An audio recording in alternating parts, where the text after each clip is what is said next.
اعوذ باللہ من الشیطان الرجیم بسم اللہ الرحمن الرحیم وما قدر اللہ حق قدرہ اذ قالوا ما انزل اللہ علی بشر من شیء قل من انزل الکتاب الذی جاء به موسیٰ نورا وہدی للناس تجعلونہ قراطیس تبدونها وتخفون کثیرا وعلمتم ما لم تعلموا انتم ولا آباؤکم قل اللہ ثم ذرهم في خوضهم يلعبون وهذا كتاب أنزلناه مبارك مصدق الذي بين يديه ولتنذر القرى ومن حولها والذين يؤمنون بالآخرة يؤمنون به وهم على صلاتهم يحافظون صدق الله العظيم۔ اب اس سورہ مبارکہ میں اس رد و قدح کا ذکر ہو رہا ہے کہ جو یہودیوں کے سکھلانے پڑھانے سے مکے کے کچھ لوگ حضور سے کر رہے تھے۔ اب تک جو گفتگو ہوئی ہے وہ خالص ان کی طرف سے تھی اور انہی کے ساتھ سارا مکالمہ تھا اور محاجہ تھا، لیکن جیسا کہ میں عرض کر چکا ہوں یہ صورتیں جو ہیں سورہ انعام اور سورہ اعراف یہ مکی دور کے آخری زمانے کی ہیں، اور ظاہر ہے کہ اس وقت تک چرچا پہنچ چکا تھا مدینہ منورہ میں بھی حضور کی رسالت اور نبوت کے دعوے کا، اور کان کھڑے ہو چکے تھے اہل کتاب کے یہود کے، تو وہیں سے بیٹھے ہوئے انہوں نے ریشہ دوانیاں کرنی شروع کر دی تھی۔ اور جیسے کہ ہم پڑھ چکے ہیں کہ جب زدم زدہ میں کوئی آ جائے تو وہ یہاں تک کہہ بیٹھتے تھے کہ ان مسلمانوں سے تو یہ مشرک بہتر ہیں جو بتوں کو پوجتے ہیں وغیرہ وغیرہ۔ اسی طرح کی ایک بات وہ ہے جو یہاں کہی جا رہی ہے۔ وما قدر اللہ حق قدرہ، اور انہوں نے ہرگز قدر نہ کی اللہ کی جیسا کہ قدر کرنی چاہیے تھی۔ اس قالو، جبکہ انہوں نے کہا ما انزل اللہ علی بشر من شیء، جبکہ انہوں نے کہا کہ نہیں اتاری ہے اللہ نے کسی بھی انسان پر کوئی بھی چیز، کیٹیگوریکل ڈینائل۔ چونکہ یہ لوگ جو تھے مکے والے یہ کتابوں سے واقف نہیں تھے، تو یہود نے سب سے پہلے جو ان سے کہا وہ یہ ہے کہ یہ سب خیال ہے، وہم ہے، اللہ نے کبھی کوئی چیز اتاری ہی نہیں کسی پر۔ اب چونکہ یہ سوال آیا تھا ان کی طرف سے، لہذا جواب میں مشرکین مکہ سے خطاب نہیں کیا ہے، بلکہ براہ راست جن کی طرف سے یہ بات آئی تھی ان سے خطاب ہے۔ قل من انزل الکتاب الذی جاء به موسیٰ، ان سے پوچھئے کہ پھر کس نے اتاری تھی وہ کتاب جو موسیٰ لے کر آئے تھے؟ کیا وہ من گھڑت تھی موسیٰ کی، اپنے ہاتھ سے لکھی ہوئی تھی؟ اگر اللہ نے کبھی کچھ نہیں اتارا تو من انزل الکتاب الذی جاء به موسیٰ نورا وہدی للناس، کہ جو نور بھی تھی اس کے اندر نور بھی تھا، وہ خود روشن تھی اور لوگوں کے لیے رہنمائی تھی۔ تجعلونہ قراطیسا، تم نے اسے ورق ورق کر دیا ہے، ٹکڑوں میں بانٹ دیا ہے، حصوں میں تقسیم کر دیا ہے۔ تبدونہا وتخفون کثیرا، کچھ کو ظاہر بھی کرتے ہو لیکن اکثر کو چھپا کر رکھتے ہو۔ یہودیوں نے کتاب کو جس طرح چھپایا ہے اور اپنے من مانی فتویٰ فروشی کے لیے تو انہوں نے یہ شکل اختیار کی تھی کہ عام لوگوں کے ہاتھ میں یہ کتاب نہیں آنی چاہیے، بڑی محفوظ رہنی چاہیے وہ، اور یہ کہ عام لوگوں کی دسترس میں نہ ہو۔ وَعُلِّمْتُمْ مَا لَمْ تَعْلَمُوا أَنْتُمْ وَلَا آبَاؤُكُمْ، اور تمہیں سکھائی گئی تھی وہ سب باتیں جو نہ تم جانتے تھے تمہارے آباء و اجداد جانتے تھے۔ قُلِ اللَّهُ، کہیے یہ سب اللہ نے نازل کیا، تورات بھی اللہ نے نازل فرمائی تھی، انجیل بھی اللہ نے نازل فرمائی تھی، اب یہ قرآن بھی اللہ نے نازل فرمایا ہے۔ ثُمَّ ذَرْهُمْ فِي خَوْضِهِمْ يَلْعَبُونَ، پھر یہ بات کہنے کے بعد اے نبی صلی اللہ علیہ وسلم ان کو چھوڑ دیجئے اور ان سے کنارہ کشی کر لیجئے، وہ اپنی باتوں میں خرافات کے اندر کھیلتے رہیں۔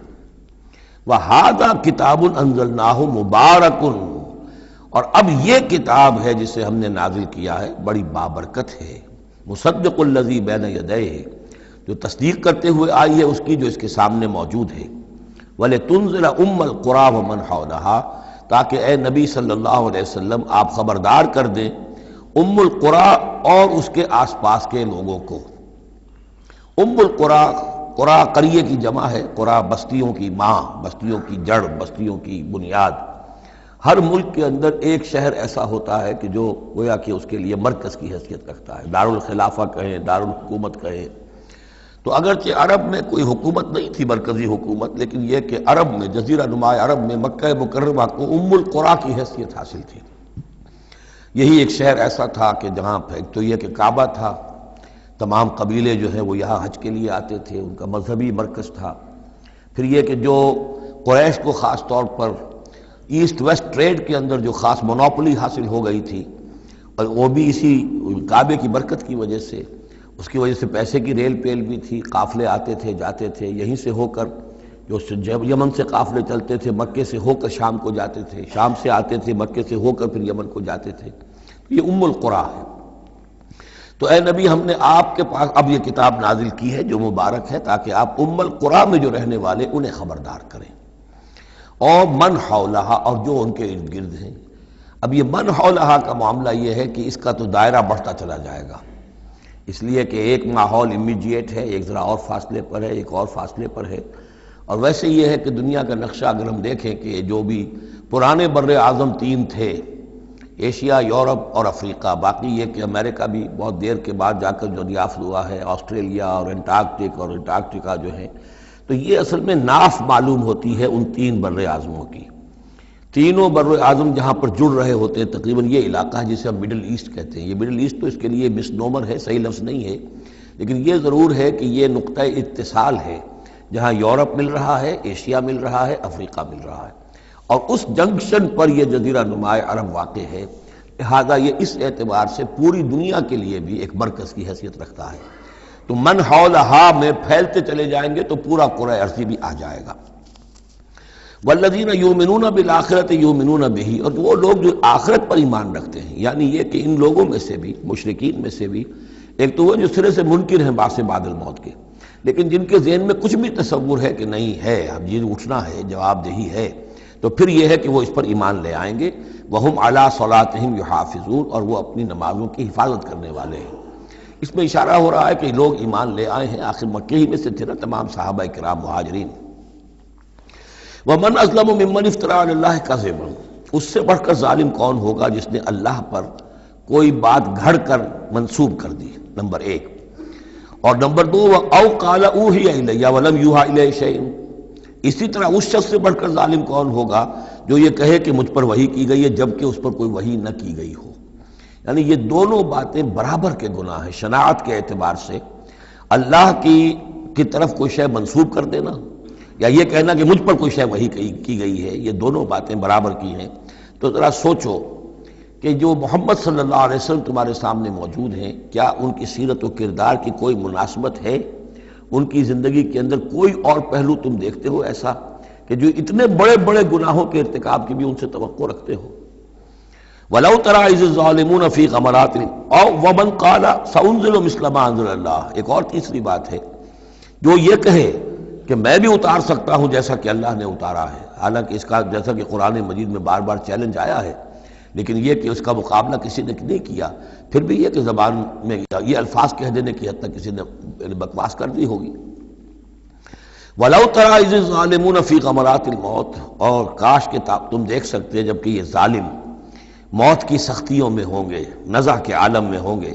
وَالْمَلَائِكَةُ بَاسِطُو أَيْدِيهِمْ، اور فرشتے اپنے ہاتھ آگے بڑھا رہے ہوں گے. اخرجوا انفسکم، نکالو اپنی جانیں.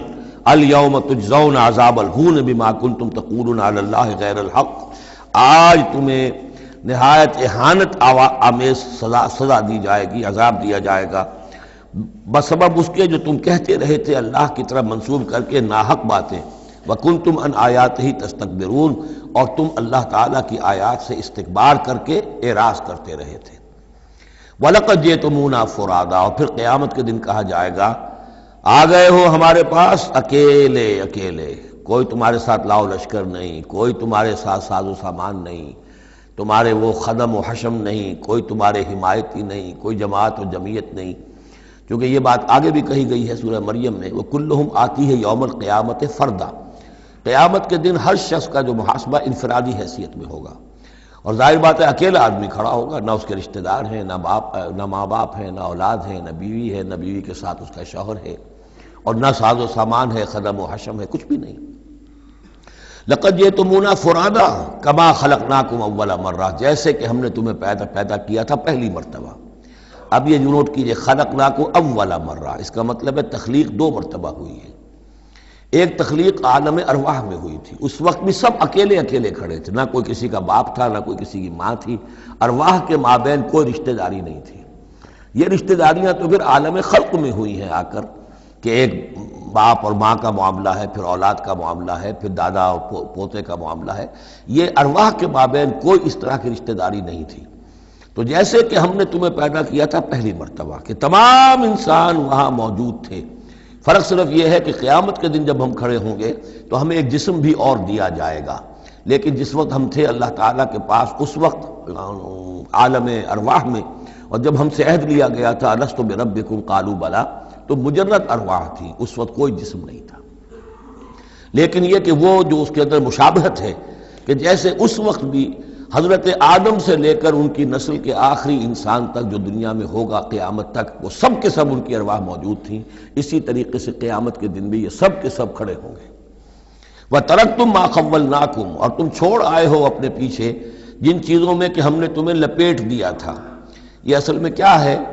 میری ایک انا ہے، میری ایک روح ہے، وہ میرے جسم میں لپٹی ہوئی ہے۔ پہلا غلاف تو یہ جسم ہے، پھر اس غلاف کے اوپر کپڑوں کا غلاف ہے، کپڑوں کے اوپر پھر مکان کا غلاف ہے۔ ہم غلاف در غلاف جو ہے ہماری جو اصل حقیقت ہے، وہ جو اصل نفس الامری ہے ہماری روح، وہ در حقیقت ان غلافوں میں لپٹی ہوئی ہے۔ تو جو بھی غلاف ہم نے تم پر چڑھا دیے تھے وہ سب چھوڑ آئے ہو، وراء ظہورکم، اپنے پیچھے۔ وما نرى معكم شفعاءكم الذين زعمتم انهم فيكم شركاء، اور ہم دیکھ نہیں رہے تمہارے ساتھ کہ تمہارے وہ سفارشی نہیں آئے جن کے بارے میں تمہیں گھمنڈ ہو گیا تھا کہ وہ تمہارے معاملے میں شریک ہیں، سفارش کریں گے، تمہیں بچا لیں گے، چھڑا لیں گے ہمارے محاسبے سے، ہماری پکڑ سے۔ لقد تقطع بینکم، اب تمہارے مابین سارے رشتے ٹوٹ چکے۔ یعنی چاہے انہوں نے حضرت مسیح کو سمجھا ہو شفاعت کرنے والا، تو مسیح بھی اعلان برات کریں گے کہ میرا تم سے کوئی تعلق نہیں ہے، میں کوئی تمہاری شفاعت نہیں کر سکتا۔ کسی نے شیخ عبد القادر جیلانی کو سمجھا ہو تو وہ بھی اعلان برات کریں گے۔ باقی موہوم جو ہے لات عزا منات، وہ کس بلا کا نام ہے یہ تو ہم جانتے ہی نہیں، لیکن جن کو اولیاء اللہ کو، انبیاء کو یا ملائکہ کو اگر سمجھا گیا تھا تو وہ بھی قد تقطع بینہم، وہ سارے رشتے جو ہیں وہ کٹ جائیں گے۔ قد تقطع بینکم وضل عنکم ما کنتم تزعمون، اور اب سب ہوا ہو گئی ہیں، وہ چیزیں گم ہو گئی ہیں، تم سے جاتی رہیں جن کا کہ تم ذوق کیا کرتے تھے، جن کے سہارے پر تم حرام خوریاں کر رہے تھے۔ ان اللہ فالق الحب والنوا، یقیناً اللہ ہی ہے کہ جو دانے اور گٹھلی کو پھاڑتا ہے۔ دیکھیے عالم خلق کے اندر کیا شکل ہو رہی ہے کہ دانہ زمین میں ڈالا آپ نے، وہ پھٹتا ہے، اس میں سے دو کونپلیں سی نکلتی ہیں، یا آم کی گٹھلی ہے زمین میں دبائی ہے، گٹھلی پھٹے گی، اس میں سے دو پتے نکلیں گے۔ یہ کون کر رہا ہے؟ اگرچہ بظاہر خود بخود ہو رہا ہے، جو بھی اللہ تعالیٰ نے فزیکل اور کیمیکل چینجز کے یہاں پہ قوانین بنا دیے ہیں اس کے تحت ہو رہا ہے، لیکن کرنے والا کون ہے؟ فاعل حقیقی کون ہے؟ جیسا کہ شیخ عبد القادر جیلانی ہی کا نام آیا تھا رحمۃ اللہ علیہ، تو انہوں نے اپنے جو وصایا ہیں ان میں بڑا پیارا جملہ لکھا ہے کہ میرے بچے، اپنے بچے کے لیے وصیت لکھی تھی، اس حقیقت کو ہر وقت مستحضر رکھنا کہ لا فاعل فی الحقیقت ولا مؤثر الا اللہ، حقیقت میں مؤثر اور فاعل اللہ کے سوا کوئی نہیں۔ تاثیر ہے تو اس کی بنا پر ہے، اس کے اذن سے ہے۔ کوئی فعل کا ارادہ تم کر سکتے ہو، لیکن فعل کا بالفعل انجام پذیر ہونا یہ تمہارے اختیار میں نہیں ہے، یہ تو اللہ کے حکم سے ہوگا۔ ان اللہ فالق الحب والنوا، یقیناً اللہ ہی ہے پھاڑنے والا دانے اور گٹھلی کا۔ یخرج الحی من المیت ومخرج المیت من الحی، وہ نکالتا ہے مردہ زندہ کو مردہ میں سے، اور وہ نکالنے والا ہے مردہ کو زندہ میں سے۔ مخرج المیت من الحی ذالکم اللہ فانا تؤفکون، وہ ہے اللہ، لیکن تم کدھر بچلے جا رہے ہو، کدھر تم الٹے جا رہے ہو، اس اللہ کو پہچانو۔ فالق الاصباح، اب یہ فلق دوسرا بھی ہے، وہ ہے صبح کا پھاڑنے والا، رات کی سیاہی کا پردہ چاک کر کے سپیدہ سحر کو نمودار کرنے والا۔ یہ بھی خود بخود ہو رہا ہے، زمین کی گردش ہے، جو بھی ہے اس کے تحت ہو رہا ہے، لیکن یہ بھی یہ نہ سمجھیں کہ یہ بھی اللہ تعالیٰ کے تصرف کے بغیر اور اس کی تدبیر کے بغیر ہے، بلکہ یہی ہوگا فالق الاصباح، صبح کی روشنی کا پھاڑنے والا۔ وجعل اللیل سکنا والشمس والقمر حسبانا، اب دیکھیے یہ ہے وہ آلاء اللہ جن کے حوالے سے اللہ کی عظمت، اللہ کی صفات، اللہ کی قدرت، ان سب چیزوں کو نمایاں کیا جا رہا ہے۔ التذکیر بآلاء اللہ۔ وجعل اللیل سکنا، اس نے بنا دیا ہے رات کو سکون کی جگہ، سکون کا وقت۔ والشمس والقمر حسبانا، اور سورج اور چاند کو اس نے بنا دیا حساب کے لیے، وہ حساب کا ایک نظام ہے جس کے تحت چل رہے ہیں۔ اسی سے دن وجود میں آ رہے ہیں، رات وجود میں آ رہی ہے، اسی سے مہینے وجود میں آ رہے ہیں۔ ذالک تقدیر العزیز العلیم، یہ اندازہ ہے مقرر کیا ہوا اس ہستی کا جو العزیز ہے اور العلیم ہے، زبردست ہے اور سب کچھ جاننے والی ہے۔ وَهُوَ الَّذِي جَعَلَ لَكُمُ النُّجُومَ لِتَهْتَدُوا بِهَا فِي ظُلُمَاتِ الْبَرِّ وَالْبَحْرِ، اور وہی ہے کہ جس نے ستاروں کو بنا دیا ہے تمہارے لیے کہ ان سے تم راستہ پاؤ۔ اندھیری راتوں کے اندر قافلے چلتے تھے تو ستاروں سے وہ سمت معین کر کے چلتے تھے، اسی طریقے سے جہاز رانی ہوتی تھی سمندر میں تو آپ کو معلوم ہے ستاروں ہی سے وہ اپنا رخ معین کرتے تھے۔ لِتَهْتَدُوا بِهَا فِي ظُلُمَاتِ الْبَرِّ وَالْبَحْرِ، خشکی اور سمندر کی تاریکیوں میں تم ان ستاروں سے راستہ پاتے ہو۔ قد فصلنا الآیات لقوم یعلمون، ہم نے تو اپنی آیات کو واضح کر دیا، اس کی تفصیل بیان کر دی، کھول کھول کر بیان کیا ان لوگوں کے لیے جو علم رکھتے ہیں یا جو علم حاصل کرنا چاہیں۔ وَهُوَ الَّذِي أَنشَأَكُم مِّن نَّفْسٍ وَاحِدَةٍ، اور وہی ہے کہ جس نے تمہیں اٹھایا ایک جان سے۔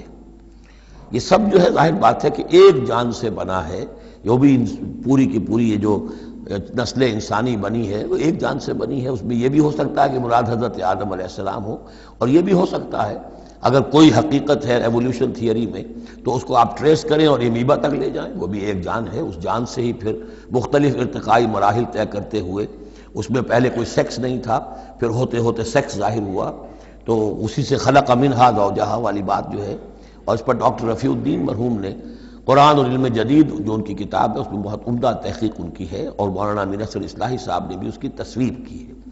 تو جن لوگوں کو دلچسپی ہو اس کتاب کا مطالعہ کریں کہ یہ ایک جان سے پیدا کرنے کا مطلب کیا ہے۔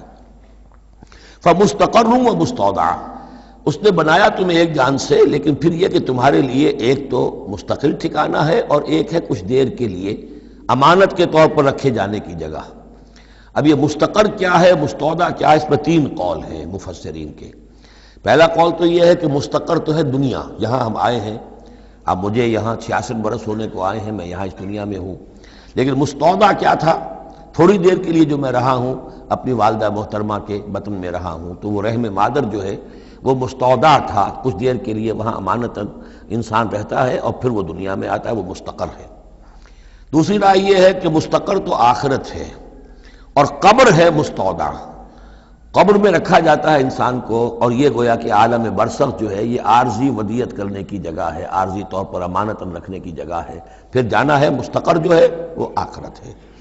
تیسری رائے یہ ہے کہ مستقر آخرت ہے اور مستودع دنیا ہے، دنیا میں جو وقت ہم گزار رہے ہیں یہ آخرت کے مقابلے میں بہت ہی عارضی ہے۔ اس حوالے سے اسے بھی کہا جا سکتا ہے کہ یہ بہت ہی عارضی سی امانت کی جگہ ہے۔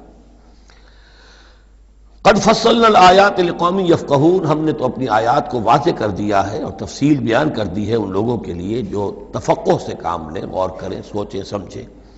وَهُوَ الَّذِي أَنزَلَ مِنَ السَّمَاءِ مَاءً، اور وہی ہے کہ جس نے اتارا ہے آسمان سے یا بلندی سے پانی۔ فَأَخْرَجْنَا بِهِ نَبَاتَ كُلِّ شَيْءٍ، پھر ہم نے نکال دیا اس کے ذریعے سے ہر شے کی نباتات، اگنے والی ہر شے جو ہے نباتات زمین سے نکالی۔ فَأَخْرَجْنَا مِنْهُ، تو ہم نے اس کے ذریعے نکالے اس میں سے خضرن، سرسبز کھیتی، نخرج منہ حبا متراکبا، جس میں سے ہم نکالتے ہیں کہ جو دانے ہیں ایک دوسرے کے اوپر چڑھے ہوئے ہیں۔ اب سٹا ہے تو چاہے وہ کوئی کسی بھی یعنی اس کا ہے اناج کا، اب کس طریقے سے کہ دانے کے اوپر دانہ چڑھا ہوا ہوتا ہے، حبا متراکبا، یہ دانے ایک دوسرے کے اوپر چڑھے ہوئے ہوتے ہیں۔ وَمِنَ النَّخْلِ مِن طَلْعِهَا قِنْوَانٌ دَانِيَةٌ، اور کھجور کے گابھے میں سے گوشے ہوتے ہیں کہ جو لٹکتے ہوئے ہوتے ہیں۔ وَجَنَّاتٍ مِّنْ أَعْنَابٍ، اور باغات ہم نے بنا دیے ہیں جو کہ کھجور انگوروں کے ہیں۔ وَالزَّيْتُونَ، اور زیتون، وَالرُّمَّانَ، اور انار، مشتبہاً وغیر متشابہ، ایسے بھی جو ایک دوسرے سے ملتے جلتے ہیں رنگ میں، روپ میں، شکل میں، اور ایسے بھی ہیں کہ جن میں کچھ فرق ہے۔ انظروا الی ثمرہ اذا اثمر، ذرا غور سے دیکھا کرو اس کے ثمر کو جب کہ وہ پکتا ہے، کیسا تدریجاً اس کے اندر، ابھی بڑا کچا پھل ہے، پھر اس کے اندر وہ پکنے کا عمل اس طرح تدریجاً ہو رہا ہے۔ انظروا الی ثمرہ، ان ثمرات کو دیکھا کرو، اذا اثمر، جب کہ وہ پکتے ہیں، پھل لاتے ہیں، وینعہ، اور اس کے پکنے کو بھی دیکھو، اذا اینع، یہ گویا کہ یہاں محذوف ہوگا، وینعہ اذا اینع، انظروا الی ثمرہ اذا اثمر، دیکھو اس کے پھل لانے کو جب کہ وہ پھل لائے، وَيَنْعِهِ إِذَا أَنْعَا، اور اس کے پکنے کو دیکھو کس طرح تدریجاً وہ پکتا ہے۔ ان فی ذالکم لآیات لقوم یؤمنون، یقیناً اس میں ہیں نشانیاں ان لوگوں کے لیے جو ایمان لانا چاہیں یا جو ایمان رکھتے ہوں۔ جن کے پاس تھوڑا ایمان ہے ان آیات پر غور کریں گے، ایمان بڑھ جائے گا، ایمان میں اضافہ ہوگا، زادتہم ایمانا۔ اور جن کے دلوں میں طلب ہدایت ہے انہیں انہی نشانیوں سے ایمان کی دولت نصیب ہو جائے گی۔ وجعلوا للہ شرکاء الجن، اور انہوں نے اللہ کے شریک بنا دیا جنات کو۔ وخلقہم وخرقوا لہ بنینا، حالانکہ اللہ نے ان کو بھی پیدا کیا ہے، جیسے انسانوں کو پیدا کیا جنات کو پیدا کیا۔ فرق صرف یہ ہے کہ جنات کو آگ سے پیدا کیا، اور جنات جو ہیں اپنی طبعی طور پر اس کائنات میں بہت دور تک ان کی رسائی ہے۔ ہم جہاں بڑے بڑے راکٹ جو ہیں بلینز اور بلینز آف ڈالرز کے لیے ایک بناتے ہیں، اور پھر اس کی ایک جو ہم گاڑی بنائی ہے اور وہ جاتی ہے اور دوڑتی ہے اور آتی ہے، شٹل ہے، اور اس پر کتنا پیسہ خرچ ہوتا ہے، یہ تمام جو ہے جنات کے لیے یہ سارا علاقہ ان کی آمد و رفت کے لیے وہ اپنی طبعی صلاحیت کے بنا پر جاتے آتے رہتے ہیں، جس میں کہ ہمیں جانے کے لیے یہ ساری کچھ ایجادات جو ہیں وہ کرنی پڑی ہیں۔ لیکن یہ کہ بہرحال وہ بھی ہیں تو مخلوق، جیسے کہ فرشتے ان سے بھی آگے کی شے ہیں، لیکن ہیں وہ بھی مخلوق، فرشتے بھی مخلوق ہیں، جنات بھی مخلوق ہیں، انسان بھی مخلوق ہیں۔ وجعلوا للہ شرکاء الجن، انہوں نے شریک بنا لیا جنات کو اللہ کے ساتھ۔ وخلقہم، اس نے ان کو پیدا کیا ہے۔ وخرقوا لہ بنین وبنات، اور اس کے لیے انہوں نے گھر لیے ہیں بیٹے اور بیٹیاں۔ حضرت عیسیٰ کو بیٹا بنا دیا گیا، حضرت عزیر کو بیٹا بنا دیا گیا، اور اللہ تعالیٰ کی فرشتوں کو کہہ دیا گیا وہ بیٹیاں ہیں، بغیر علم، بغیر اس کے کہ کوئی علمی سند ہو، کوئی بنیاد ہو، کوئی دلیل ہو۔ سبحانہ وتعالی عما یصفون، وہ پاک ہے اور بہت بلند و بالا ہے ان تمام چیزوں سے جو یہ بیان کر رہے ہیں۔ بدیع السماوات والارض، یہ لفظ آ چکا ہے سورہ بقرہ میں۔ کریشن ایکس نہیلو، عدم محض سے وجود میں لانے والا، وہ ہے کہ جو آسمانوں اور زمین کو وجود میں لایا ہے عدم محض سے۔ انا یکون لہ ولد، اس کے اولاد کیسے ہو سکتی ہے؟ ولم تکن لہ صاحبہ، جبکہ اس کی کوئی بیوی نہیں، کوئی جورو نہیں، تو اولاد کیسے ہو جائے گی؟ وخلق کل شیء، اور اس نے تو ہر شے کو پیدا کیا ہے۔ ایک خالق ہے، باقی سب مخلوق ہیں۔ وہو بکل شیء علیم، اور وہ ہر چیز کا علم رکھتا ہے۔ اس کی مخلوقات میں سے کوئی شے اس کی نگاہوں سے ایک لمحے کے لیے بھی اوجھل نہیں ہے۔ ذالکم اللہ ربکم، وہ ہے اللہ تمہارا رب۔ اصل میں یہ انداز سمجھ لیجئے کہ چونکہ جو یہ مشرکین مکہ اور عرب تھے وہ اللہ کو مانتے تو تھے، اصل میں اس کی صفات کمال، اس کی قدرت، اس کی عظمت، اس کے بارے میں ان کا ذہن کچھ جو ہے محدود ہو گیا تھا، ورنہ اللہ کے منکر تو وہ نہیں تھے۔ ذالکم اللہ ربکم، دیکھو جس اللہ کو تم مانتے ہو وہ ہے وہ اللہ جس کی یہ شان ہے۔ تم نے اس کی اصل حقیقت کو نہیں پہچانا، تم نے اس کو جو ہے بہت ہی کمزور اور ضعیف سی کوئی شخصیت سمجھا ہے کہ جس کے اوپر کوئی دباؤ ڈال کر بھی اپنی بات منوا لے گا۔ تم نے سمجھا جیسے کہ تمہاری کوئی بچی آ جائے اور تم سے کچھ چیز مانگے، اگر تم دے سکتے ہو تو ضرور دے دیتے ہو۔ ایسے ہی اس کی بچیاں بھی ہیں، یہ فرشتے جو ہیں جس کی سفارش کریں گی وہ جو ہے سب کو بخش دیے جائیں گے۔ یہ تم نے اپنے اوپر جو ہے قیاس کر لیا ہے اللہ تعالیٰ کو، اس کی قدرت، اس کی عظمت، اس کا وراء الورا ہونا، اس کا بکل شیء علیم ہونا، اس کا علی کل شیء قدیر ہونا، اس کا ہر جگہ پر موجود ہونا، اس کا تم تصور نہیں کر پا رہے۔ ذالکم اللہ ربکم، وہ ہے اللہ تمہارا رب جس کو ہم اس طرح بیان کر رہے ہیں۔ لا الہ الا ہوا، اس کے سوا کوئی معبود نہیں ہے۔ خالق کل شیء، وہ ہر شے کا بنانے والا، پیدا کرنے والا ہے۔ فاعبدوہ، بس اسی کی بندگی اور پرستش کرو۔ وہو علی کل شیء وکیل، اور وہ ہر شے کا کارساز وہی ہے، کوئی تمہارے لیے کارساز نہیں۔ لا تتخذوا من دونی وکیلا، میرے سوا کسی اور کو اپنا کارساز نہ سمجھنا۔ لا تدرکہ الابصار وہو یدرک الابصار وہو اللطیف الخبیر، اسے نگاہیں نہیں پا سکتی، کیوں؟ هو اللطیف، وہ اتنا لطیف ہے، اتنا لطیف ہے، اتنا لطیف ہے کہ تمہاری نگاہیں اسے نہیں پا سکتی، نہیں دیکھ سکتی۔ لا تدرکہ الابصار وہو یدرک الابصار، وہ تمہاری نگاہوں کو پا لیتا ہے، جو اس لیے کہ وہ خبیر ہے، وہ باخبر ہے۔ تو لطیف اور خبیر کے جو دو یہاں اسماء آئے ہیں وہ در حقیقت اس نوعیت سے کہ وہ تو اتنی لطیف ہستی ہے۔ چنانچہ شب معراج میں بھی آیا حضور نے اللہ کو دیکھا یا نہیں دیکھا، اس میں کچھ اختلاف ہے۔ حضرت علی کی رائے یہ ہے کہ دیکھا، حضور نے اللہ کو دیکھا، لیکن حضرت عمر اور حضرت عائشہ رضی اللہ تعالی عنہ ان کی رائے یہ ہے کہ نہیں، اور حضرت عائشہ کا قول یہ ہے نور انا یرا، تو نور ہے، اسے دیکھا کیسے جائے گا؟ تو وہ اتنی لطیف ہستی ہے کہ اس کا دیکھنا ہماری نگاہوں سے ہم نہیں دیکھ سکتے، دل کی آنکھ سے دیکھ سکتے، دل کی آنکھ سے محمد رسول اللہ دنیا میں بیٹھ کر بھی دیکھ سکتے تھے، لیکن ان آنکھوں سے دیکھنا ممکن نہیں ہے۔ جیسے کہ حضرت موسیٰ نے جب استدعا کی تھی رب ارنی انظر الیک، تو صاف کہہ دیا گیا تھا لن ترانی، تم مجھے نہیں دیکھ سکتے۔ لا تدرکہ الابصار، اسے نگاہیں نہیں پا سکتی، ادراک نہیں کر سکتی اس کا تمہاری نگاہیں۔ وہو یدرک الابصار، وہ تمہاری نگاہوں کو پا لیتا ہے، وہ دیکھ رہا ہے تمہیں، ہر چیز تمہاری جو ہے وہ اس کے سامنے آیا ہے۔ وہو اللطیف الخبیر۔ قد جاءکم بصائر من ربکم، دیکھو تمہارے پاس آ چکی ہیں بصیرت افروز باتیں تمہارے رب کی طرف سے۔ فمن ابصر فلنفسہ، تو جو کوئی دیکھے گا، آنکھیں کھولے گا، حقائق کا مواجہہ کرے گا، حقیقت کو تسلیم کرے گا، تو وہ اپنے بھلے کے لیے، فلنفسہ۔ ومن عمی فعلیہا، اور جو کوئی اندھا بن جائے گا، آنکھیں بند کر لے گا، حقیقت کو نہیں دیکھنا چاہے گا کسی تعصب کی وجہ سے، ہردرمی کی وجہ سے، ضد کی وجہ سے، تو اس کا سارا وبال اس پر آئے گا۔ وما انا علیکم بحفیظ، اور بہرحال میں تمہارا کوئی نگران نہیں ہوں، میں تمہارے اوپر کوئی ٹھیکیدار نہیں ہوں، میں تمہاری طرف سے جواب دہ نہیں ہوں۔ وَكَذَلِكَ نُصَرِّفُ الْآيَاتِ، اور اسی طرح ہم اپنی آیات کو گردش میں لاتے ہیں۔ وَلِيَقُولُوا دَرَسْتَ، تاکہ یہ پکار اٹھے کہ اے نبی صلی اللہ علیہ وسلم آپ نے سمجھانے کا حق ادا کر دیا۔ درستہ اصل میں عربی زبان میں آتا ہے درس یدرسو، لکھنا مٹانا، لکھنا مٹانا۔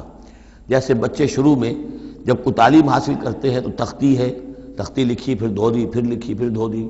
اب تو خیر تختی وقتی شاید آج لوگوں کے ذہنوں سے نکل گئی ہوں گی باتیں، آج کا بچہ کیا سمجھے گا تختی کس بلا کا نام ہے۔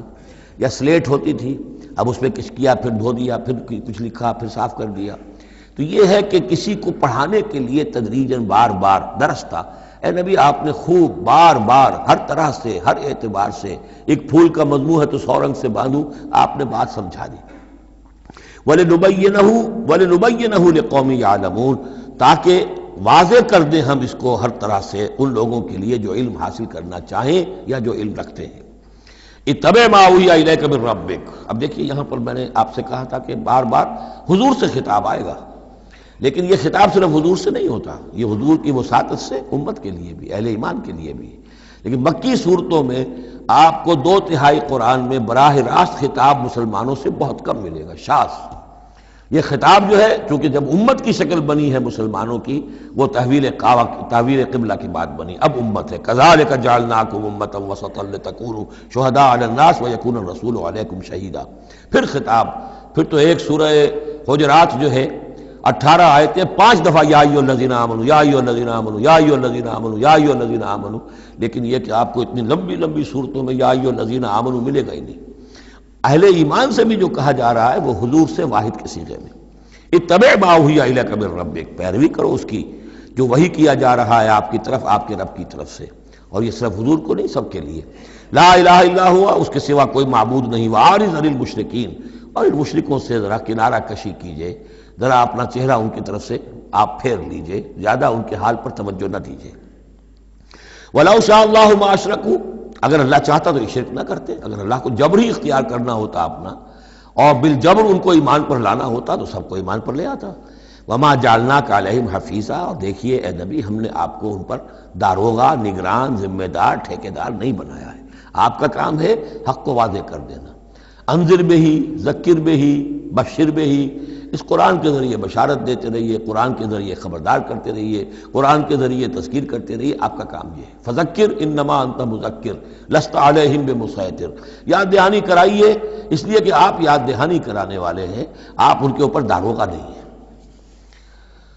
وما انت علیہم بوکیل ولا تسبوا الذین یدعون من دون اللہ فیسبوا اللہ عدوا بغیر علم۔ اب یہاں مسلمانوں سے خطاب ہے، لیکن دیکھیے یا ایھا الذین آمنوا نہیں ہے، یہ خاص ہے قرآن کے اسلوب کو سمجھنے کے لیے۔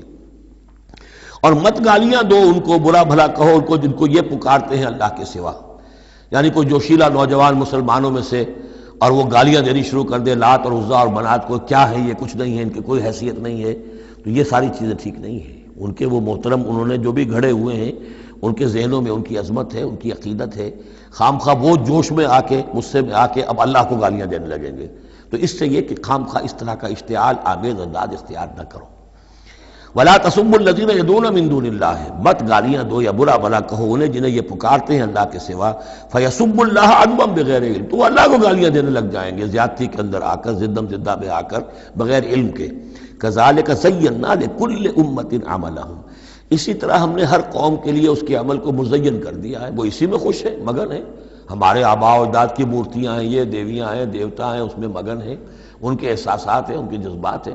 سمجھاؤ ضرور، انذار کرو، تبشیر کرو، تذکیر کرو، تبلیغ کرو، نصیحت کرو، سب کچھ کرو، لیکن یہ ہے کہ ان کے ساتھ گالن گلوچ نہیں اور ان کے معبودوں کو برا بھلا کہنا نہیں۔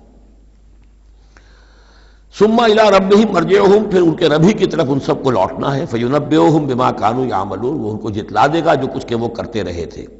واقسموا باللہ جہد ایمانہم، اور وہ قسمیں کھا کھا کر کہتے ہیں، اب یہ وہی آ گیا جو عمود ہے اس سورہ مبارکہ کا، کچھ عرصے سے اس کچھ رکوعوں سے اس کا تذکرہ نہیں آیا تھا، اب پھر بڑے شد و مت کے ساتھ وہی بات، دکھاؤ ہمیں معجزہ، دکھاؤ ہم ایمان لے آئیں گے۔ کیوں نہیں دکھاتے معجزہ؟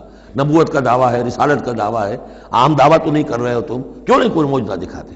جب خود کہتے ہو کہ موسیٰ نے دکھائے، عیسیٰ نے دکھائے، فلاں نے دکھائے، قوم سمود کو دکھا دیا گیا معجزہ، تو آخر کیا قیامت آ گئی؟ ہمیں کیوں نہیں معجزہ دکھاتے؟ وَأَقْسَمُوا بِاللَّهِ جَهْدَ أَيْمَانِهِمْ، اور اپنے عوام پر اثر ڈالنے کے لیے قسم، خدا کی قسم ہے محمد ہم ایمان لے آئیں گے، آپ دکھائیے تو صحیح ایک دفعہ معجزہ۔ کیا بگڑتا تھا ان کا قسمیں کھانے میں؟ اقسموا باللہ جہد ایمانہم، وہ اللہ کی قسمیں کھا رہے ہیں اپنی پوری قوت کے ساتھ، شد و مت کے ساتھ، لئن جاءتہم آیۃ لیؤمنن بہا، اگر آیت آ جائے، نشانی آ جائے، معجزہ دکھا دیا جائے، وہ لازماً ایمان لے آئیں گے۔ قل انما الآیات عند اللہ، کہہ دیجئے نشانیاں تو سب اللہ کے اختیار میں، میرے اختیار میں نہیں، اللہ کا فیصلہ وہ نہیں دکھانا چاہتا۔ اب اس میں جو اثر پڑ سکتا تھا اہل ایمان پر، اس کا جواب ہے آگے، وما یشعرکم، اے مسلمانوں تمہیں کیا پتا ہے، انہا اذا جاءت لا یؤمنون، جب وہ نشانی آ جائے گی تب بھی یہ نہیں مانیں گے، لیکن ان کی مہلت ختم ہو جائے گی، پھر وہ عذاب فوری طور پر آ جائے گا۔ ابھی در حقیقت اس میں خیر ہے، اس میں بھلائی ہے، اسی میں ان کے لیے اپنے اوپر سختی جھیل لو، اپنے اوپر جو بھی اس وقت تنگی آ گئی ہے، ضیق ہے، اس کو برداشت کرو، لیکن یہ کہ یہ چیز ان کے قوم کے حق میں، لوگوں کے حق میں مفید نہیں ہوگی۔ اور اب جو آیت آئی ہے وہ بہت ہی اہم ہے، وَنُقَلِّبُ أَفْئِدَتَهُمْ وَأَبْصَارَهُمْ كَمَا لَمْ يُؤْمِنُوا بِهِ أَوَّلَ مَرَّةٍ، ہم ان کے دلوں کو الٹ دیں گے، ان کی نگاہوں کو الٹ دیں گے، اس لیے کہ وہ ایمان نہیں لائے تھے پہلی مرتبہ۔ دیکھیے یہ قاعدہ قانون اب اچھی طرح سمجھ لیجئے جو سورہ بقرہ کے شروع ہی میں آ گیا تھا پہلے رکوع میں۔ انسان کا معاملہ یہ ہے کہ اللہ تعالیٰ نے اسے جو صلاحیتیں دی ہیں، اگر وہ اس کو استعمال کرے گا تو اس صلاحیت میں اضافہ ہوتا ہے۔ آپ علم جو ہے لوگوں کو سکھائیں گے، آپ کے علم میں اضافہ ہوگا۔ آپ آنکھ کا استعمال کریں گے، آنکھ کی بصارت برقرار رہے گی۔ پٹی باندھ دیجئے آنکھ پر، 2-4 مہینے تک پٹی بندھی رہے، بصارت زائل ہو جائے گی۔ اس جوڑ کا کام ہے کہ یہ چلے، حرکت کرے، اس کے اوپر آپ پلاسٹر لگا دیجئے، کئی مہینے لگا رہے، اس کی حرکت ختم ہو جائے گی، لاک ہو جائے گی۔ جو صلاحیت اللہ نے دی ہے اس کا استعمال نہیں ہوگا تو وہ ہوتے ہوتے وہ صلاحیت پھر زائل ہو جاتی ہے، ضائع ہو جاتی ہے، سلب ہو جاتی ہے۔ ایک باطنی صلاحیت ہے حق کو پہچاننے کی، میرے اندر وہ صلاحیت ہے، مجھ پہ حق منکشف ہوا اور میرے دل نے گواہی دی حق ہے، میں نے اس کو دیکھنے سے انکار کر دیا، نہیں مانوں گا میں، ضد کی وجہ سے، تعصب کی وجہ سے، ہٹ درمی کی وجہ سے۔ اب اس کے بعد دوبارہ پھر کہیں وہ حق کی ایک چنگاری سی روشن ہوئی، اب اس کا اثر آپ پر کم ہوگا، اس کے اثرات جو ہیں وہ کم ہوں گے، ہوتے ہوتے وہ شکل ہو جائے گی کہ اب سرے سے وہ حق کے پہچاننے کی صلاحیت ہی ختم ہو جائے گی۔ اس کو کہا ہے ختم اللہ علی قلوبہم وعلی سمعہم وعلی ابصارہم غشاوہ، اللہ نے مہر کر دی ہے ان کے دلوں پر اور ان کی سماعت پر اور ان کی آنکھوں کے آگے پردے ڈال دیے، اس لیے کہ اب مہر ہو گئی، جس کو انگریزی میں ہم کہتے ہیں پوائنٹ آف نو ریٹرن، اب اس انتہا کو پہنچ چکے ہو تم کہ یہاں سے واپسی کا کوئی امکان نہیں۔ ہر معاملے میں کوئی ایک وقت ہوتا ہے کہ ابھی آپ واپس جا سکتے ہیں، کوئی پسپائی کوئی اختیار کر سکتے ہیں، کوئی واپس جا سکتے ہیں، کوئی شرافت کے ساتھ کہیں جو ہے وہ آپ ریٹریکٹ کر سکتے ہیں اپنے سٹیپس کو، ایک حد کے بعد پھر ممکن نہیں ہوتا۔ اسی کو یہاں کہا ہے کہ چونکہ جب پہلی مرتبہ حق ان پر منکشف ہو گیا، اللہ نے حجت قائم کر دی، حق منکشف ہو گیا، پہچان لیا ان کے دل نے، ان کی روح نے، کہ بصیرت باطنی نے کہ یہ حق ہے، تو فوراً مان لیتے تو خیریت تھی. چونکہ انہوں نے نہیں مانا تو اب تو ہم ان کے دلوں کو الٹ دیں گے، 100 معجزے بھی دیکھ لیں گے تو یہ ایمان نہیں لائیں گے. وَنُقَلِّبُ أَفْئِدَتَهُمْ وَأَبْصَارَهُمْ، ہم الٹ دیں گے ان کے دلوں کو بھی، ان کی نگاہوں کو بھی. كَمَا لَمْ يُؤْمِنُوا بِهِ أَوَّلَ مَرَّةٍ، جیسے کہ وہ ایمان نہیں لائے تھے پہلی مرتبہ. وَنَذَرُهُمْ فِي طُغْيَانِهِمْ يَعْمَهُونَ، ان کو چھوڑ دیں گے اپنی سرکشی کے اندر بڑھتے چلے جائیں. یہی وہ لفظ آ گیا جو شروع میں سورہ بقرہ کے آ چکا ہے. باطنی اندھاپا جو ہے، ایک ہے عین میم یہ آنکھوں کا اندھا ہو جانا، ایک ہے عین میم ہے دل کا اندھا ہو جانا. ہم چھوڑ دیں گے یہ باطنی جو ان کی ذہنی، نفسیاتی اور اخلاقی جو ان کی گمراہیاں ہیں اور جو اندھیارے ہیں ان میں بھٹکتے ہوئے چھوڑ دیں گے. وَلَوْ أَنَّنَا نَزَّلْنَا إِلَيْهِمُ الْمَلَائِكَةَ، اب پھر خطاب ہو رہا ہے، اگر ہم ان کے اوپر فرشتے اتار دیتے، یعنی ان کو جو یہ کہہ رہے ہیں کہ فرشتہ آیا، فرشتوں کی فوجیں اتار سکتے ہیں، دکھا سکتے ہیں کہ فرشتہ آسمان سے اتر رہا ہے. وَكَلَّمَهُمُ الْمَوْتَى، اور خواہ ان سے موت مردہ جو ہے قبروں سے نکل نکل کر بات کرتے. وَحَشَرْنَا عَلَيْهِمْ كُلَّ شَيْءٍ قُبُلًا، اور ہر چیز ہم لا کر ان کے سامنے رو در رو کر دیتے، جمع کر دیتے. مَا كَانُوا لِيُؤْمِنُوا إِلَّا أَن يَشَاءَ اللَّهُ، تب بھی یہ نہیں ہے ایمان لانے والے الا یہ کہ اللہ چاہے. تو اللہ چاہے اور کسی کے اندر اس کی اگر طلب ہے تو اللہ تعالیٰ ان معجزوں کے بغیر بھی لوگوں کی آنکھیں کھول رہا ہے. جو ایمان لائے ہیں وہ معجزے دیکھ کر تو نہیں لائے، وہ طالب حق تھے، انہیں حق جو ہے مل گیا. وَلَٰكِنَّ أَكْثَرَهُمْ يَجْهَلُونَ، لیکن ان کی اکثریت جو ہے وہ جاہلوں پر مشتمل ہے. اور جاہل سے مراد جذباتی لوگ جو عقل سے کام نہیں لیتے بلکہ اپنے جذبات کے اندر کے آلہ کار بن جاتے ہیں. اگلی آیت جو ہے یہ بھی بہت اہم ہے، ایک فلسفہ دین کے اعتبار سے، بلکہ فلسفہ تحریک، دعوت و تحریک کے اعتبار سے بہت اہم ہے.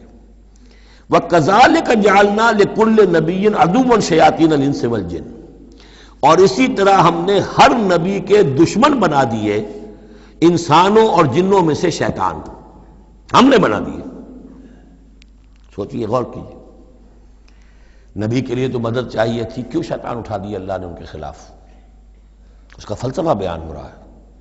اگر کشاکش حق و باطل نہ ہو تو تمیز کیسے ہوگی کون واقعی حق پرست ہے اور کون ایسا ہی، کون واقعی محبت کرتا ہے اللہ سے اور کون دودھ پینے والا مجنوں ہے، وہ نام کا ہی صرف محبت کر رہا اور ایمان کیسے پتہ چلتا؟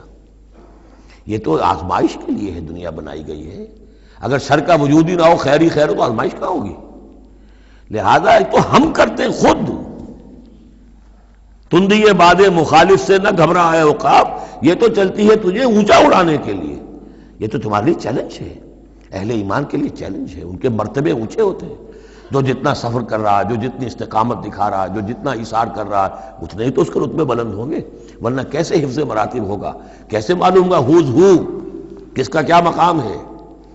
وَكَذَلِكَ جَعَلْنَا لِكُلِّ نَبِيٍّ، ہم نے خود اٹھائے، ہم نے بنائے ہر نبی کے لیے دشمن شیاطین الانس والجن، شیاطین جن و انس. یوحی بعضهم الی بعض زخرف القول غرورا، وہ ایک دوسرے کو اشاروں کنایوں میں وحی سے وہ ایسی باتیں، ملمہ کی ہوئی باتیں، فریب والی باتیں جو ہے وہ کرتے رہتے ہیں، ایک دوسرے کو گمراہ اور کرنے کے لیے، ایک دوسرے کے لیے اور سپورٹ کرنے کے لیے.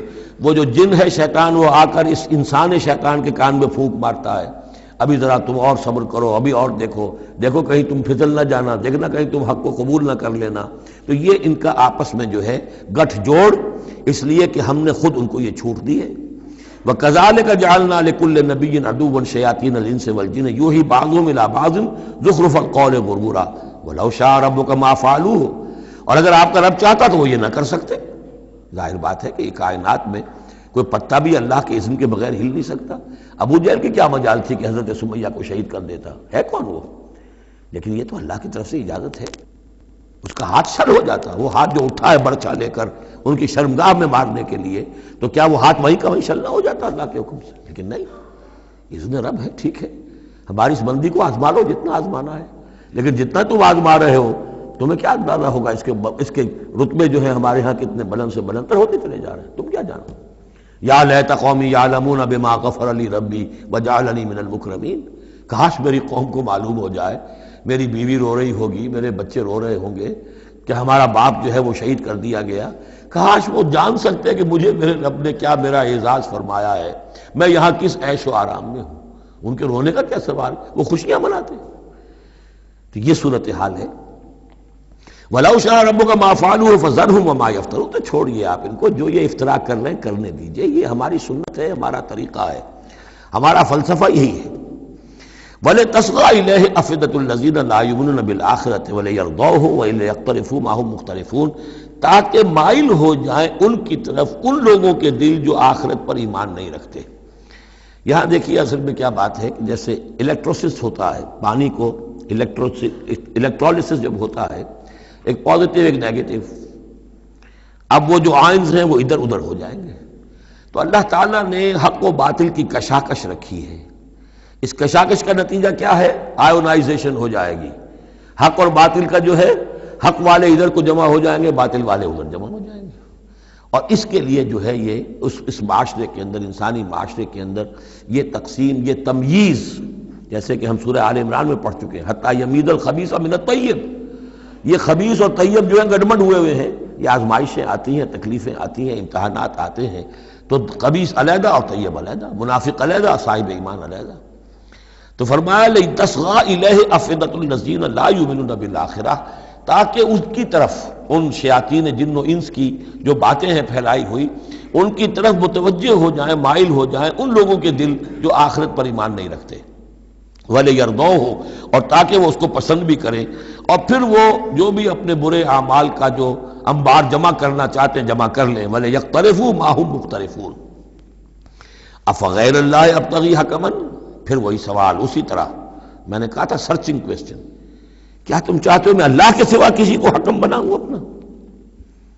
اب پس منظر میں وہ ہے کہ اللہ کو مانتے تھے، تم کیا چاہتے ہو؟ جسے تم مانتے ہو میں نے تو اس کو اپنا رب بنایا ہے، بس باقی جو تم نے گھڑ لیے ہیں اس کے لیے کوئی سند ہو تو پیش کر لو، تو میں کسی اور کو ماننے کو تیار نہیں۔ ایک جگہ آیا ہے قُلْ إِنْ كَانَ لِلرَّحْمَٰنِ وَلَدٌ فَأَنَا أَوَّلُ الْعَابِدِينَ، اگر اللہ کا کوئی بیٹا ہوتا سب سے پہلے میں پوجتا اس کو۔ جب میں اللہ کو پوجتا ہوں، اس کی پرستش کرتا ہوں، تو اللہ کے بیٹا ہوتا تو میں کیوں نہ پوجتا اس کو؟ نہیں ہے اللہ کا بیٹا۔ یہ ہے در حقیقت قرآن مجید کا انداز سمجھانے کا، بڑا فطری، اس میں منطق کم اور جذبات سے اپیل ہے، درون بینی، انٹراسپیکشن کی طرف دعوت ہے۔ اپنے دل میں جھانکو، ذرا غور کرو، اپنے گریبان میں منہ ڈالو، سوچو، غور کرو، تمہیں خود یہ حقیقتیں جو ہے نظر آ جائیں گی۔ افغیر اللہ ابتغی حکما، تو کیا میں اللہ کے سوا کسی اور کو اپنا منصف اور حکم بنا لوں؟ وَهُوَ الَّذِي أَنزَلَ إِلَيْكُمُ الْكِتَابَ مُفَصَّلًا، جبکہ وہ تو وہ ہے کہ جس نے تمہاری طرف ایک بڑی مفصل کتاب نازل کر دی ہے، کتنی واضح کتاب نازل کر دی ہے۔ وَالَّذِينَ آتَيْنَاهُمُ الْكِتَابَ يَعْلَمُونَ أَنَّهُ مُنَزَّلٌ مِّن رَّبِّكَ، اور جنہیں ہم نے کتاب دی تھی پہلے وہ جانتے ہیں، دلوں میں جانتے ہیں، زبان سے مانے یا نہ مانے، کہ یہ منزل ہے، یہ نازل کی گئی ہے من ربک، آپ کے رب کی طرف سے ہے نبی، بالحق، حق کے ساتھ، فلا تکونن من الممترین، تو ہرگز نہ ہو جانا شک کرنے والوں میں۔ وتمت کلمۃ ربک صدقا وعدلا، اور آپ کے رب کی بات تو سچائی اور عدل پر مبنی ہونے کے اعتبار سے درجہ تمام و کمال کو پہنچ چکی ہے۔ تمت کلمۃ ربک، تیرے رب کی بات پوری ہو چکی، مکمل ہو چکی۔ الیوم اکملت لکم دینکم واتممت علیکم نعمتی وتمت کلمۃ ربک صدقا وعدلا، اس کی ہر بات صداقت پر اور ہر بات اس کی عدل پر مبنی ہے، اور اس اعتبار سے وہ نقطہ کمال کو پہنچ چکی ہے۔ لا مبدل لکلماتہ، اس کی باتوں کا کوئی بدلنے والا نہیں۔ وہو السمیع العلیم، وہ سب کچھ سننے والا اور جاننے والا ہے۔ وَإِن تُطِعْ أَكْثَرَ مَنْ فِي الْأَرْضِ يُضِلُّوكَ عَنْ سَبِيلِ اللَّهِ، اور اگر تم پیروی کرو گے زمین میں بسنے والوں کی اکثریت کی، تو وہ تو تمہیں اللہ کے راستے سے لازماً گمراہ کر دے گی۔ یہ بڑی اہم آیت ہے قرآن مجید کی جدید جمہوری نظام کی نفی کے لیے۔ جمہوریت ایک طرز حکومت ہے کہ جس میں بندوں کو گنا کرتے ہیں، تولا نہیں کرتے۔ قرآن کہہ رہا ہے زمین کی اکثریت جو ہے، اگر تو فیصلہ کن یہی بات ہے اکثریت کدھر اقلیت کدھر، تو اکثریت تو دنیا میں ہمیشہ باطل پرستوں کی رہی ہے۔ دور صحابہ میں صحابہ کتنے تھے؟ پوری دنیا کی آبادی کے حساب سے گنتی کیجئے، 1,00,000 میں ایک نہیں بنے گا؟ اس حوالے سے غور کریں۔ ان تطع اکثر من فی الارض یضلوک عن سبیل اللہ، اصل بات کیا ہے؟ ہاں ایک جگہ اکثریت آ سکتی ہے، موٹی موٹی باتیں جو دین کی ہیں وہ تو اس بنیاد پر مانی جائیں گی کہ اللہ اور اس کے رسول نے یہ فرمایا ہے، یہ لینڈ مارکس ہیں، اس کے اندر اندر مباحات کے درمیان فیصلہ اکثریت کی بنیاد پر کر لیا جائے۔ شراب حرام ہے وہ تو سرو نہیں کی جا سکتی، آپ کے ہاں کوئی دعوت ہونی ہے، کوئی تقریب ہے، اب اس میں سوچ رہے ہیں کہ کیا سرو کیا جائے، بھئی شراب تو حرام ہے، اللہ اور اس کے رسول کا حکم ہے، وہ تو سرو نہیں ہو سکتی۔ اب یہ کہ شربت جو ہے روح افزا سرو کیا جائے یا 7 اپ یا اسپرائٹ سرو کیا جائے، یہ مباحات میں سے یا اکثریت کا فیصلہ کر لیجئے، کوئی بات نہیں، جو اکثریت کی رائے ہو، لیکن ایبسولوٹ اتھارٹی اکثریت کے پاس، ساورنٹی اکثریت کے پاس، انا للہ و انا الیہ راجعون۔ وَإِن تُطِعْ أَكْثَرَ مَن فِي الْأَرْضِ يُضِلُّوكَ عَن سَبِيلِ اللَّهِ، ساورنٹی اللہ کے پاس رہے گی، اس کا حکم اپنی جگہ پر، باقی مباحات کے دائرے میں آپ اکثریت کی رائے پر بھی چل سکتے ہیں۔ إِن يَتَّبِعُونَ إِلَّا الظَّنَّ، یہ نہیں پیروی کر رہے مگر صرف ظن و تخمین کی، اٹکل پچوں کی، وَإِنْهُمْ إِلَّا يَخْرُصُونَ، اور یہ نہیں کچھ کر رہے سوائے اس کے کہ کچھ اندازے انہوں نے مقرر کیے ہیں۔ ان ربک هو اعلم من يضل عن سبیل من يضل عن سبیلہ، آپ کا رب خوب واقف ہے ان سے کہ جو اس کے راستے سے بھٹک چکے ہیں، وهو اعلم بالمہتدین، اور وہ خوب واقف ہے ان سے بھی جو ہدایت کی راہ پر ہیں۔ فَكُلُوا مِمَّا ذُكِرَ اسْمُ اللَّهِ عَلَيْهِ إِن كُنتُم بِآيَاتِهِ مُؤْمِنُونَ، تو کھاؤ ان چیزوں میں سے جن پر اللہ کا نام لیا گیا ہے اگر تم اس کی آیات پر ایمان رکھتے ہو۔ یہ پھر وہی جو عرب کے اندر مشرکوں میں جو جاہلی تصورات تھے، توہمات تھے، تو ان کو پھر رد کرنے کے لیے، بلکہ پھر نہیں کہنا چاہیے، یہ تو مکی صورتیں ہیں، یہ کام تو ہو چکا تھا، باقی یہ کہ وہ تو جو بھی آخری پھر ٹچز تھے وہ سورہ مائدہ وغیرہ میں دیے گئے ہیں۔ وَمَا لَكُمْ أَلَّا تَأْكُلُوا مِمَّا ذُكِرَ اسْمُ اللَّهِ عَلَيْهِ، یہ تم نے جو بنا لی ہیں چیزیں، اب ان کے اوپر چاہے وہ حام اور صائبہ اور یہ وسیلہ اور یہ وہ کوئی شے اللہ نے مقرر نہیں کی ہے، ان کو ذبح کرو، حلال جانور ہے، اونٹ ہے، کچھ اور ہے، اس کو حلال کر سکتے ہو، اللہ کا نام لو اور کھاؤ۔ وَمَا لَكُمْ أَلَّا تَأْكُلُوا مِمَّا ذُكِرَ اسْمُ اللَّهِ عَلَيْهِ وَقَدْ فَصَّلَ لَكُم مَّا حَرَّمَ عَلَيْكُمْ، جبکہ اللہ تعالیٰ تفصیل بیان کر چکا ہے تمہارے لیے وہ ان چیزوں کی جو حرام کی گئی ہیں۔ یہ سورۃ النحل کے اندر بھی یہ مضمون چونکہ آیا تھا، وہ آگے چل کر پڑھیں گے 14ویں پارے میں، لہذا وہ صورت اس سے پہلے نازل ہوئی ہے، لہذا فرمایا جا رہا ہے کہ وہ تمہارے اوپر اس کی تفصیل پہلے ہی بیان کی جا چکی ہے۔ إِلَّا مَا اضْطُرِرْتُمْ إِلَيْهِ، اس میں بھی تمہارے لیے گنجائش ہے کہ اگر اضطرار ہے، جان پر بنی ہوئی ہے، بھوک سے جان نکل رہی ہے، تو ان حرام چیزوں میں سے بھی کچھ کھا کر جان بچائی جا سکتی ہے۔ وَإِنَّ كَثِيرًا لَيُضِلُّونَ بِأَهْوَائِهِمْ بِغَيْرِ عِلْمٍ، اور اکثر لوگ جو ہیں وہ بغیر کسی تحقیق کے، بغیر علم کے، اپنی خواہشات کی بنا پر لوگوں کو گمراہ کرتے پھرتے ہیں۔ ان ربک هو اعلم بالمعتدین، اور یقیناً تیرا رب خوب جانتا ہے ان حد سے تجاوز کرنے والوں کو۔ وَذَرُوا ظَاهِرَ الْإِثْمِ وَبَاطِنَهُ، اور چھوڑ دو، تعلق منقطع کر لو ہر طرح کے گناہ سے، چاہے وہ کھلا ہو یا چھپا ہو۔ ان الذین یکسبون الاسم، یقیناً جو لوگ گناہ کماتے ہیں، سیجزون بما کانوا یقترفون، تو انہیں یقیناً بدلہ ملے گا اس کا جو وہ جمع کر رہے ہیں، جو کھتے بھر رہے ہیں برائیوں کے اور برے اعمال کے، ان کا پورا بدلہ ملے گا۔ ولا تاکلوا مما لم یذکر اسم اللہ علیہ، اور مت کھاؤ اس میں سے جس پر اللہ کا نام نہ لیا گیا ہو۔ یہ اصل میں ایک خاص چیز ہے جو آگے آئے گی آیت نمبر 138 میں، کہ ان کے اسی قسم کے توہمات میں سے بعض جانوروں پر وہ کہتے تھے اللہ کا نام لینا ہی نہیں ہے، اس کا خاص طور پر تذکرہ ہے، یہ عام نہیں ہے یہ آیت۔ ولا تاکلوا مما لم یذکر اسم اللہ علیہ، مت کھاؤ اس میں سے کہ جس پر اللہ کا نام نہیں لیا جاتا، وَإِنَّهُ لَفِسْقٌ، یقیناً وہ جو ہے وہ تو گناہ ہے اس کا کھانا۔ وَإِنَّ الشَّيَاطِينَ لَيُوحُونَ إِلَىٰ أَوْلِيَائِهِمْ لِيُجَادِلُوكُمْ، اور یہ شیاطین جو ہیں یہ اپنے دوستوں اور اپنے ساتھیوں کو وحی کرتے رہتے ہیں، پٹی پڑھاتے رہتے ہیں، وسوسہ اندازی کرتے رہتے ہیں تاکہ وہ تم سے جھگڑا کریں۔ وَإِنْ أَطَعْتُمُوهُمْ إِنَّكُمْ لَمُشْرِكُونَ، اگر تم ان کا کہنا مانو گے تو تم بھی مشرک ہو جاؤ گے۔ اب ایک بڑی پیاری بات وہ کہتے تھے، آپ کو بھی اچھی لگے گی، دیکھو جو اللہ نے مارا ہے خود مر گیا، وہ تو تم نے حرام کر دیا، جو خود مارتے ہو وہ حلال ہو گیا۔ بات اچھی لگے گی نا؟ جیسے انما البیع مثل الربا، بیع بھی تو ربا کی طرح ہے، اس میں بھی نفع ہوتا ہے، اس میں بھی نفع ہوتا ہے۔ 10 لاکھ کسی کو دیے، 4,000 روپے ماہانہ لے رہے ہیں، جائز ہے۔ 10 لاکھ کا مکان کسی کو کرائے پر دیا، 4,000 روپے ماہانہ لے رہے ہیں، ناجائز۔ یہ جائز ہے اور وہ ناجائز اگر نقد لے رہے ہیں۔ تو یہ جو اشکالات ہوتے ہیں بظاہر جو ہیں بڑے دل نشین، تو اسی طریقے سے یہ کہ اللہ کا مارا ہوا ہے، یہ اللہ نے مارا، یہ مر گیا اپنی موت، اس اللہ نے مارا، یہ تو حرام ہے، اور تم جسے مارو جسے ذبح کرو وہ حلال ہے۔ اب یہ بات جو ہے، لیکن یہ کہ تم یہ مجادلہ کریں گے تم سے، یہ ذلیل بازی کریں گے، یہ تمہارے سامنے جو ہے اس طرح کی حرکتیں کریں گے، لیکن تم چھوڑو انہیں، دفع کرو۔ اب امن کا تھا میتن فاحییناہ، تو بھلا جو کوئی تھا مردہ اور ہم نے اسے زندہ کر دیا۔ اس سے مراد ہے حیات معنوی اور موت معنوی۔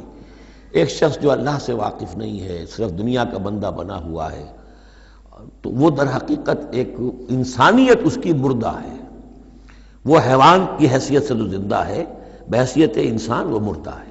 پھر اللہ نے اسے ہدایت دی، اس کو ایمان کی نعمت، اب وہ زندہ ہوا۔ اب امن کان میتن فاحییناہ وجعلنا لہ نورا، اور پھر ہم اس کو نور بنا دے دیتے ہیں۔ اب وہ اللہ کی کتاب اس کے سامنے ہے، یمشی بہ فی الناس، اب اس کو لے کر وہ چل رہا ہے لوگوں کے مابین۔ کمن مثلہ فی الظلمات، کیا وہ شخص ان کی طرح ہو جائے گا کہ جو اندھیروں میں بھٹک رہا ہو، لیس بخارج منہا، اور اس سے وہ نکلنے والا ہے ہی نہیں۔ کذالک زین للکافرین ما کانوا یعملون، اس طرح مزین کر دیا گیا، کھبا دیا گیا ان کافروں کے لیے جو کچھ کہ یہ کر رہے ہیں، یعنی اس میں ہی مگن ہے وہ۔ لیکن ایک وہ شخص تھا جس کو پہلے ہوش نہیں تھا، توجہ نہیں تھی، حضرت عمر ہے رضی اللہ تعالی عنہ، 6 سال لگ گئے۔ حضرت حمزہ ہے، 6 سال لگ گئے، 6 سال میں ایمان لا رہے ہیں۔ لیکن پھر یہ ہے کہ اللہ نے ہدایت دے دی، اس کے بعد یہ ہے کہ وہ نور قرآن مجید بھی موجود ہے، اب چل رہے ہیں، آگے بڑھ رہے ہیں، سر فروشیاں کر رہے ہیں۔ اب ایک وہ ہے جو بھٹکتے ہی رہے ساری عمر اور اسی اندھیاروں کے اندر ہی جانے دے گئے۔ وَكَذَلِكَ جَعَلْنَا فِي كُلِّ قَرْيَةٍ أَكَابِرَ مُجْرِمِيهَا، اسی طرح ہم نے ہر بستی میں بڑے بڑے مجرم کھڑے کیے، لِيَمْكُرُوا فِيهَا، تاکہ وہ اس میں خوب چالیں چلیں۔ وہی بات، شیاطین الانس والجن کو ہم نے اٹھایا، اسی طرح ہر بستی کے اندر جو سردار اور بڑے وہاں کے چودھری ہوتے ہیں، ہم ان کو چھوٹ دیتے ہیں کہ وہ کھڑے ہوں اور روکیں لوگوں کو، اور لوگوں کو ستائیں، اور لوگوں سے امتحان لیں، لوگوں کو آزمائش میں ڈالیں، چالیں چلیں، تاکہ جو صاحب جوہر ہیں ان کے جوہر کھلیں، ان کے اور نکھریں، ان کے اندر کی صلاحیتیں جو ہے وہ اور اجاگر ہوں۔ اکابر مجرمیہا لیمکروا فیہا، تاکہ خوب چالیں چلیں۔ وما یمکرون الا بانفسہم، حالانکہ وہ نہیں مکر کر رہے مگر اپنی جانوں پر، سارا وبال تو اپنے اوپر لے لیں گے بالآخر۔ بظاہر جو کچھ کر رہے ہیں وہ، لیکن یہ کہ اس کا جب نتیجہ ان کے سامنے آئے گا، جو سمیہ اور یاسر کے ساتھ کیا ہے ابو جہل نے رضی اللہ تعالیٰ عنہما، جب وہ حقیقت سامنے آئے گی تب آنکھ کھلے گی۔ جب آنکھ کھلی گل کی تو موسم تھا خزاں کا۔ الا بانفسہم وما یشعرون، لیکن انہیں اس کا شعور نہیں ہے۔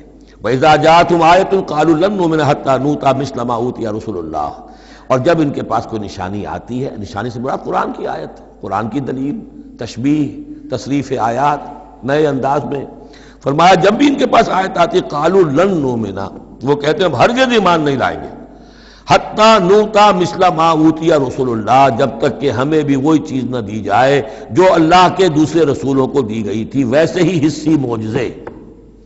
اللہ عالم حیث یجعل رسالتہ، اللہ تعالیٰ زیادہ واقف ہے اس سے کہ وہ اپنی رسالت کے لیے کیا جگہ، کیا محل، کیا مقام معین کرے۔ اللہ تعالیٰ نے اس وقت ان کے لیے یہی رکھا، وہ بھی اللہ کی حکمت کے تحت تھا۔ اور اب جب کہ نوع انسانی شعور کے اعتبار سے بلوغ کی عمر کو پہنچ چکی ہے، بچہ چھوٹا ہوتا ہے کھیلنے کے لیے کھلونے دیے جاتے ہیں، لیکن ذرا بڑا ہو جائے تو اسے کھلونے نہیں دیے جاتے، اب اسے حکمت سکھائی جاتی ہے، عقل سکھائی جاتی ہے، شعور سکھایا جاتا ہے، تمیز سکھائی جاتی ہے۔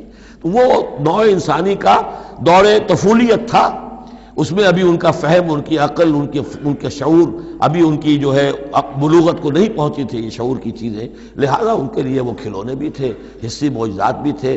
اب انسان بحیثیت مجموعی نوع انسانی جو ہے عقلی بلوغ کو اور شعور کے بلوغ کو پہنچ چکی ہے، لہذا اب وہ چیزیں نہیں دکھائی جائیں گی۔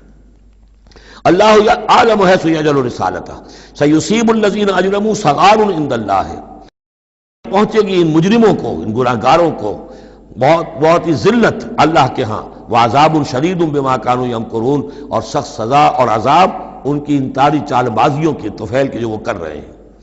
فمن یرید اللہ ان یہدیہ یشرح صدرہ للاسلام، تو اللہ تعالیٰ جس کے لیے بھی چاہتا ہے کہ اس کو ہدایت کے دروازے اس کے لیے کھول دے، اس کے سینے کو اسلام کے لیے کھول دیتا ہے۔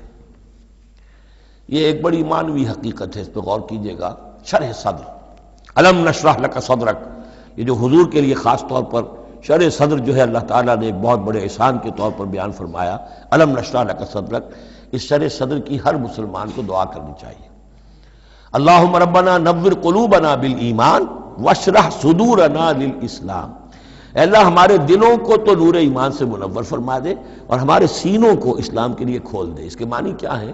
اللہ ہمارے اندر وہ باطنی بصیرت پیدا کر دے کہ اسلام کی ہر چیز ہمیں ٹھیک نظر آئے، ہاں ہاں یہی تو ٹھیک ہے، یہی تو ہونا چاہیے، منطقی ہے، معقول ہے، کہیں چیز اپرائے گی نہیں۔ انسان کی فطرت جو ہے اتنی مطابقت محسوس کرے گا انسان کہ دیکھنا تقریر کی لذت کہ جو اس نے کہا میں نے یہ جانا کہ گویا یہی میرے دل میں تھا، اس لیے کہ اس کا اپنا سینہ جو ہے اللہ تعالیٰ نے اسلام کے لیے کھول دیا ہے۔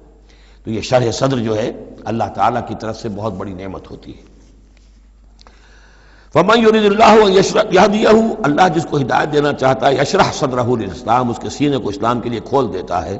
وَمَن يُرِدْ أَن يُضِلَّهُ، اور جس کے بارے میں وہ طے کر دے کہ اس کو تو اب گمراہی ہی پر رکھنا ہے، یجعل صدرہ ضیقا، اس کے سینے کو تنگ کر دیتا ہے، حرجن، بہت ہی تنگ اندر سے، کانما یصعد فی السماء، ایسے محسوس کرتا ہے جیسے اسے آسمان پر چڑھنا پڑ رہا ہے، جیسے اونچائی پر چڑھتے ہوئے سانس پھول جاتا ہے، آدمی کو معلوم ہوتا ہے کہ میرا شاید دل دھڑک دھڑک کر باہر ہی نکل آئے گا۔